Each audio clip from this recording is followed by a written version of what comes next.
Hello everyone, চলে এসেছি আবারও আমাদের হানিমুন ব্লগ নিয়ে।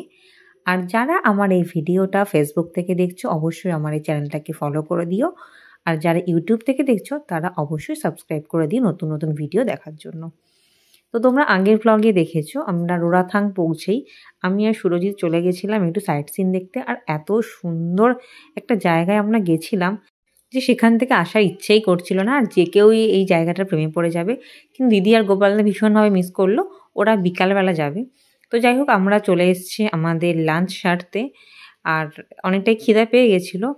আর দেখো কি সুন্দর কাঁসার থালা এখানে পরিবেশন করেছে, আর পুরো একদম ঘরোয়া রান্না।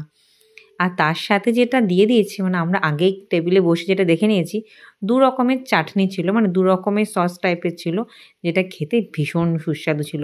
এই যে কালো কন্টেনার দুটো, ওর মধ্যে এখানে ঘরে বানানো সস রয়েছে। তো আমরা ভাত দিয়েই, মানে সস টাইপ আচার যেটাকে বলে, একটা সস আর একটা আচার, তো আমরা ওগুলো দিয়ে খাচ্ছিলাম। আর আমাদের এখানে আজকে লাঞ্চে ডিম আছে, ডিমের ঝাল আছে, তার সাথে অনেক রকম সবজি দিয়ে দিয়েছে, ভাজা দিয়ে দিয়েছে, আলুর চিপস, অনেক কিছু দিয়ে দিয়েছে। আর একদম পুরো ঘরোয়া খাবার, যেন মনে হচ্ছে বাড়ির স্বাদ। আমরা ভীষণ টেনশানে ছিলাম যে কীরকম কী হবে। ওই দেখো যেটা বলছিলাম আচার, ওই যে আচার আমরা নিয়ে নিয়েছি। এখানে গাজর কত কী দিয়ে আচারটা হয়েছিল, আর দারুণ লাগছিলো খেতে। তো যাই হোক, ঘরের মতো খাবার পেলে কি আর না খেয়ে থাকা যায়। আমরা ভীষণ চিন্তায় ছিলাম যে কীরকম কী খাবার আমরা পাবো। তো আগের দিনও খুব ভালো খাবার পেয়েছি, আজকেও তাই। এত বড় বড় আইটেম ছিল। আমাদের খাওয়া হয়ে গেছে, এসে আমরা একটু রেস্ট নিয়েছি, কারণ আমরা তো সামনাসামনিগুলো ঘুরে নিয়েছি, দিদি ঘুরতে যেতে পারেনি। তো এই জন্য আমরা খাওয়া দাওয়া করে এসে একটু আধ ঘন্টার মতো রেস্ট নেব, তারপর বেরাবো। আর খাওয়া দাওয়া আজকে অনেক ভালো ছিল। কালকে মনে হয় দুটো একটা রেসিপি একটু বেশি ছিল, যেমন বেগুনি ছিল, পাঁপড় ভাজা ছিল, কিন্তু আজকেও আচার ছিল, যেটা আমরা অনেকবারই খেয়েছি। তো ওটা বেশ ভালো ছিল। রাতেও জিজ্ঞেস করে নিলাম আমরা কী খাবো না খাবো, আর এক্সট্রা তো যা চাওয়া, মানে যা চাওয়া যাবে তাই হয়তো পাওয়া যাবে, এরকম কিছু একটা ব্যাপার ছিল না, কিংবা ওই চাও মোমো এরকম কিছু একটা।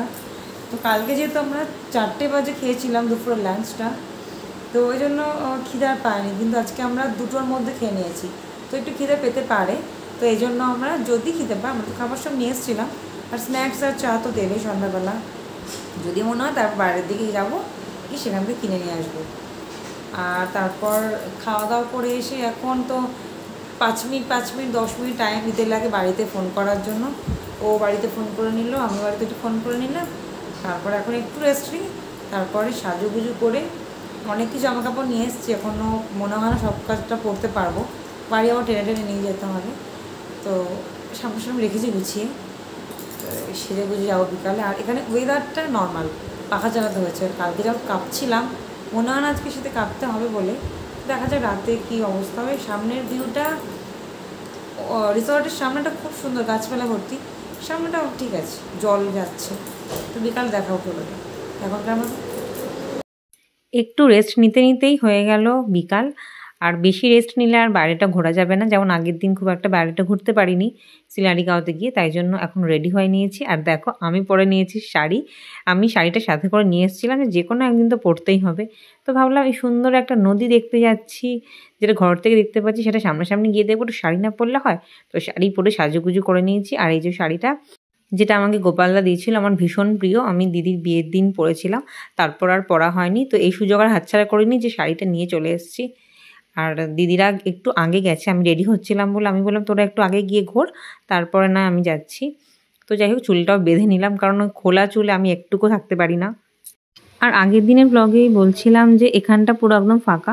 হোমস্টে বলতে এখানে দুটোই আছে, আমাদের হোমস্টেটা আছে আর পাশে একটা আছে। আর এমনি এখানে কিছু নেই, দূর থেকে বাড়ি দেখা যাচ্ছে। এই যে এই হোমস্টেটা পাশের হোমস্টে, আর আমাদেরটা এই দূর থেকে দেখা যাচ্ছে, এটা বড়টা। তো চলো, আর সামনে পাহাড় জঙ্গল আর এই যে নদী, একটু কাছে গেলে নদী দেখতে পাবো। দূর থেকে দেখতে পাচ্ছি কয়েকজন লোক আছে। তো চলো সামনে গিয়ে যাওয়া যাক। আর ওয়েদারটা এত ভালো লাগছে কি বলবো।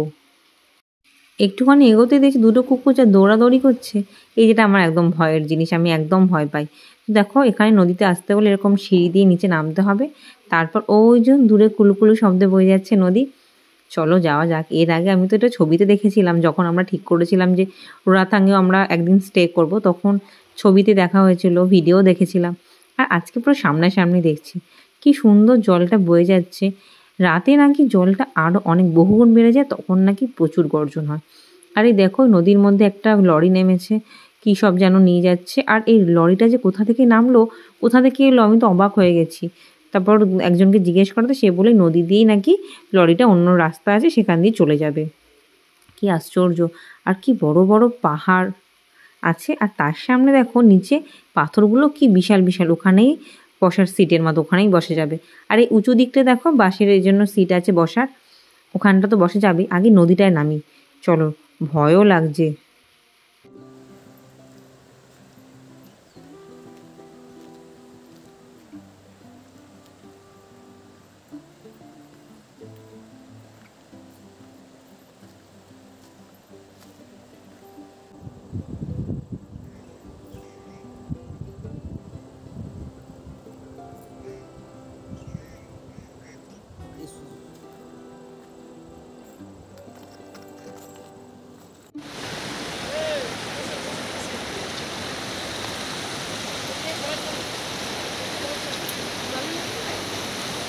আর তোমরা শুনতে পেলে জলের আওয়াজটা কি বীভৎস লাগছে, এত জোরে জলের আওয়াজ হচ্ছে।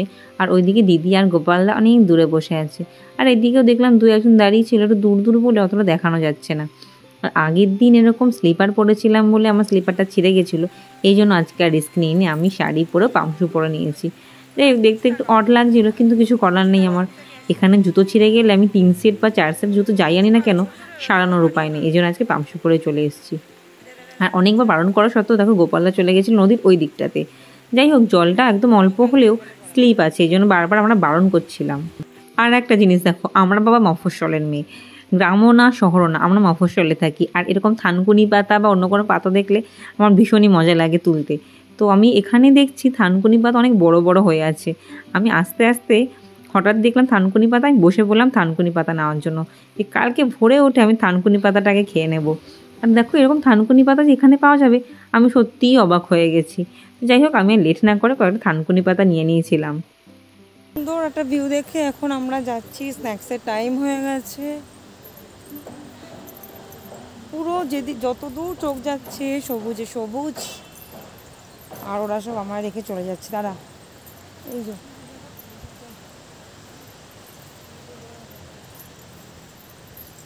তো সুন্দর একটা জায়গা। যেহেতু স্ন্যাক্সের টাইম হয়ে যাচ্ছে, নাহলে আরও সুন্দর সামনেটা ছিল ভিউ, পরে দেখবো। বাড়ি, ও আচ্ছা। এখন আমরা চলে যাচ্ছি আমাদের হোমস্টেতে। তো আমরা এখন যা যা দেবে তাই খাওয়া দাওয়া করব। তো তারপরে নেক্সট ভিডিও নিয়ে আবারও খুব তাড়াতাড়ি আসছি। তো আজকের মতো ভিডিওটা এখানে শেষ করলাম। সবাই খুব ভালো থেকো, আর অবশ্যই আমার চ্যানেলটা সাবস্ক্রাইব করো আরও নতুন নতুন ভিডিও দেখার জন্য। আজকের মতো টাটা।